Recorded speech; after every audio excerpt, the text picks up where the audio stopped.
राधे राधे। जय श्री कृष्णा। मेरे इस YouTube channel Shri Ganesh palmistry में आप सभी का स्वागत है।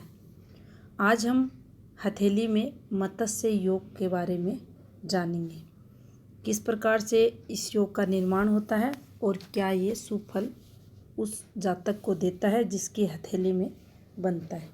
तो देखिए, सबसे पहले जब भी मत्स्य योग बनेगा, शुक्र पूर्ण विकसित होगा।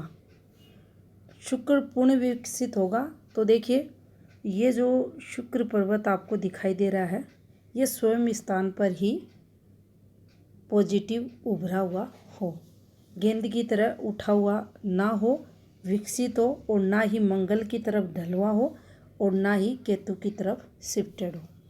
उस स्थिति में यह स्वयं स्थान पर विकसित रहता है और ना ही इस ग्रह पर्वत पर कोई दबाव हो। जिस प्रकार से देखिए, ये यहाँ आपको दिखाई दे रहा है, ऐसा दबाव भी नहीं होना चाहिए, विकसित हो।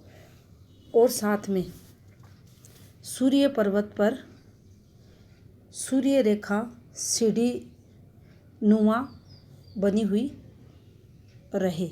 तो देखिए, ये जो आपको सूर्य का पर्वत दिखाई दे रहा है, इस पर सूर्य रेखा एक ही रेखाओं द्वारा इस प्रकार से ये लंबी रेखाएं होंगी और इनसे इस प्रकार से ये सीढ़ी नुमा फॉर्मेशन आपको बनती हुई दिखाई देगी। इससे पहले वाले वीडियो में सूर्य रेखा छोटी छोटी, तो देखिए ये यहाँ इसे वो छोटी रेखाओं पर इस प्रकार से फॉर्मेशन थी, लेकिन इसको थोड़ा सा बनाने में दिक्कतें होती है, तो ये एक जैसी फॉर्मेशंस आपको लगेंगी।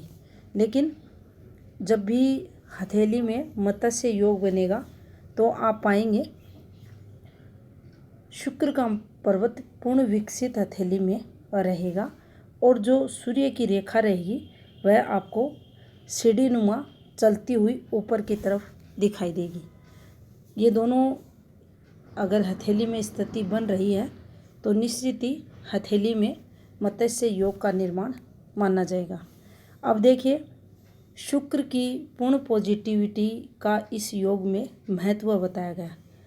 शुक्र अत्यंत ही पावरफुल प्लेनेट रहता है, महत्वपूर्ण ग्रह रहता है और हर प्रकार से व्यक्ति को सुख देने वाला रहता है। अगर ये पॉजिटिव हाथ में है तो देखिए, परिवार का सुख, तरक्की का सुख, भौतिक सुख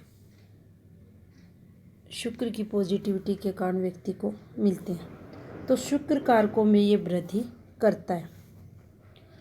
सूर्य की प्रधानता भी उस जातक के जीवन में देखी जाती है जो व्यक्ति के अंदर दया जैसे भाव, परोपकार के भाव को जन्म देता है और ऐसे व्यक्ति दूसरों की मदद करने वाले, हेल्प करने वाले स्वभाव इनका सौम्य रहता है और ये लोग जीवन काल में निरंतर जो तरक्की की सीढ़ियाँ रहती हैं उन पर ये चढ़ते हुए आपको दिखाई देते हैं।